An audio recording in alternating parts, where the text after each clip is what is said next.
Okay, so today we are talking about good adult books to begin with if you are used to reading, I don't know, middle grade, YA, whatever other category you read, and you're wanting to dip your toes into adult, but you're a little intimidated and would like to know where to start.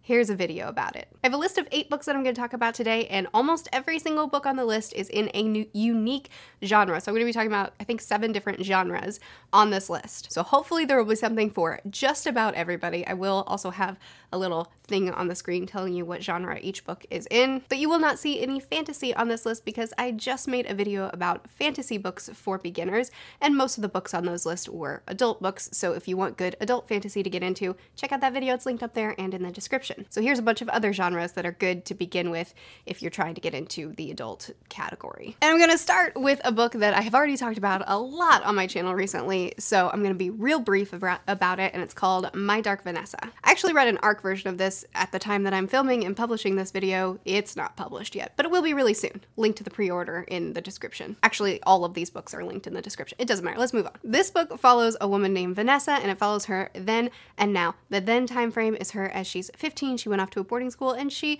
gets involved in this love affair with one of her teachers. It all looks really romantic to her. It's her first love. It's her first everything, and it's a memory that she holds really fondly until we get to the now perspective where allegations are coming out about him. Turns out there's been a pattern, and maybe this big romantic thing that happened to her wasn't actually romantic and was actually closer to abuse.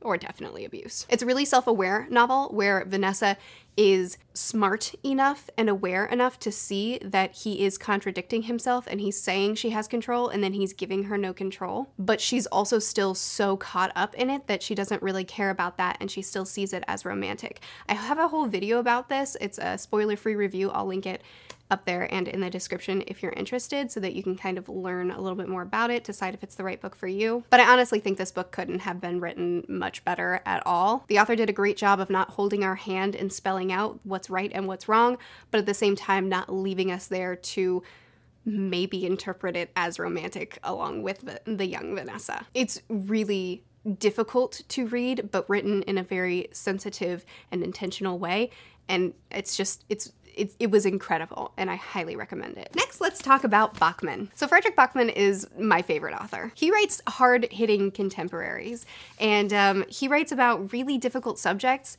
and then the way he breaks it down, in my opinion, helps the reader to see it from an angle that we've maybe not been able to see it before, and it just packs a really hard punch.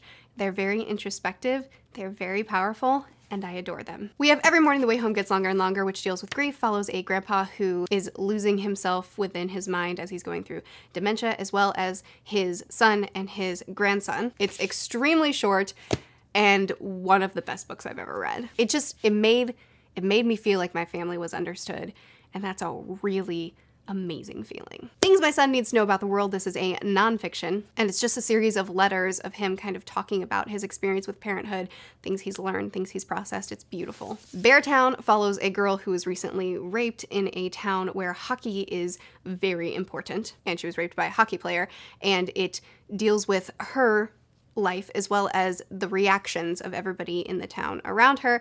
Some of them are very good, some of them are very bad. Us Against You is the sequel, and it's just as good.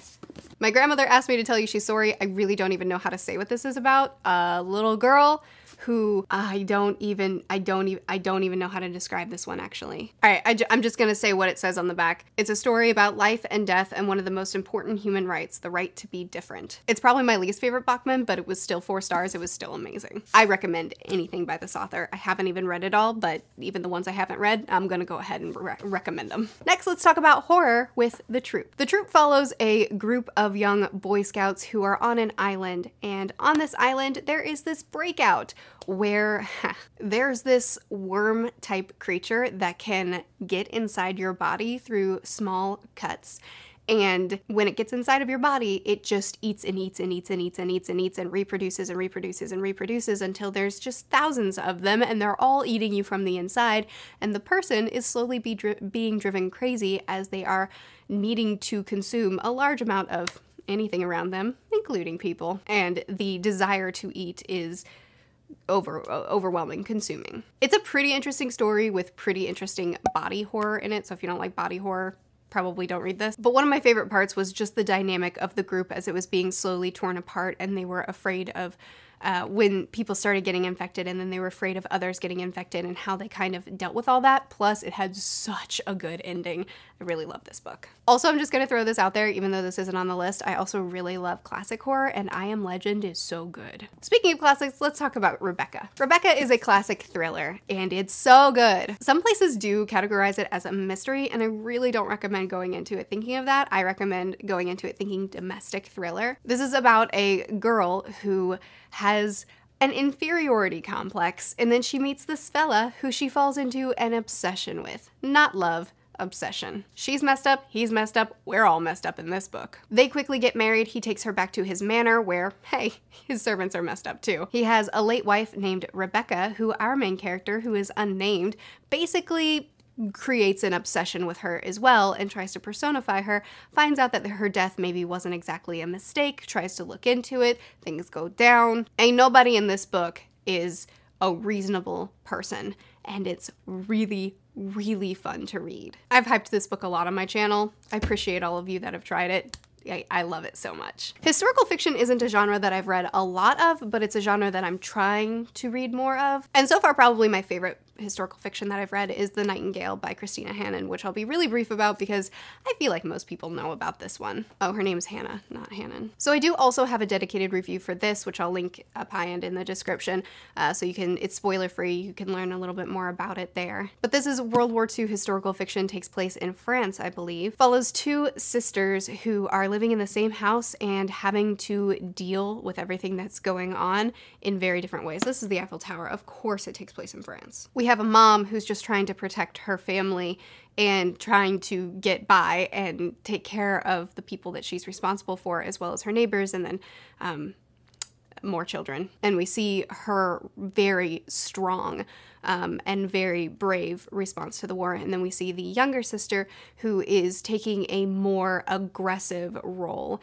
in making a change in what's around her, and her story is also very inspiring and very beautiful. Both women have very different roles in this book, and both roles are beautiful. I thought this book was really inspiring and really powerful, and I definitely recommend it if you haven't read it yet. Let's talk about sci-fi / mystery. Isaac Asimov is quickly becoming one of my favorite authors. He writes in the sci-fi genre, and he also has this detective murder mystery series within that genre that I'm currently reading, and I don't tend to like detective murder mysteries, but I love how Asimov does it. Asimov has these laws of robotics that we're all familiar with, that he is able to find ways around in really unique ways and create chaos within this very organized world, and then find ways to solve that chaos or bring it back under control. And I just love the way this author's mind works. I love his use of AIs. I love the problems he creates and the solutions he finds. Even though detective mystery isn't my jam, I enjoy that series so much because I just love his sci-fi elements along with it, and he's so good. I'm currently reading through his works in the order that he recommends reading through them, and I'm having such a great time with it. We're gonna end this list on a romance, which is also a genre that I don't read a lot of, but hey, I've found some I like. So let's talk about Josh and Hazel's Guide to Not Dating. This is a book about two people who are friends and try to set each other up on a ton of dates and eventually get together. It's a romance, that's not a spoiler. It's really cute. There are things that I didn't love about it, but for the most part, it was fantastic. My Goodreads review is super detailed, so you can check out more of my thoughts there. But I really like the way this author duo writes. I like their characters. I think that the romances that they write are really, really cute, and I had a really good time reading this one. I've read a few of their books, and this is my favorite of theirs. This book does contain a romance trope that apparently is really popular in the romance genre that apparently a lot of romance readers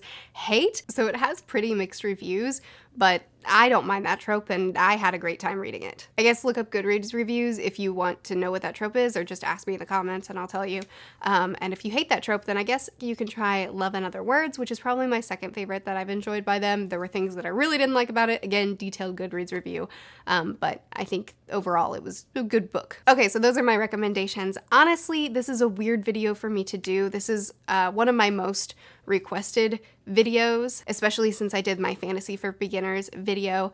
And I feel weird doing it because honestly, I don't think you need a list of what are good books to start in the adult category. Because while young adult and adult are definitely different, I don't think that there's such a big gap that it's hard to do a crossover. I started out my channel reading almost exclusively young adult, and then eventually just decided, hey, what's adult doing? And tried it out, and it was really easy to read more, and now I read both, but I primarily read adult. It wasn't a difficult transition at all, and I don't really think that there are books that are better or worse about it.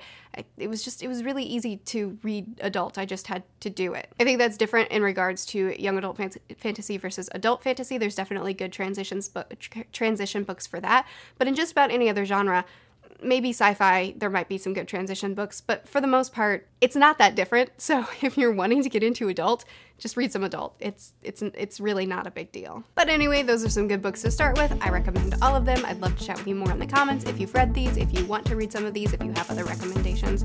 I post videos every Sunday, Tuesday, Thursday, and Saturday. I'll see you guys again soon. Bye.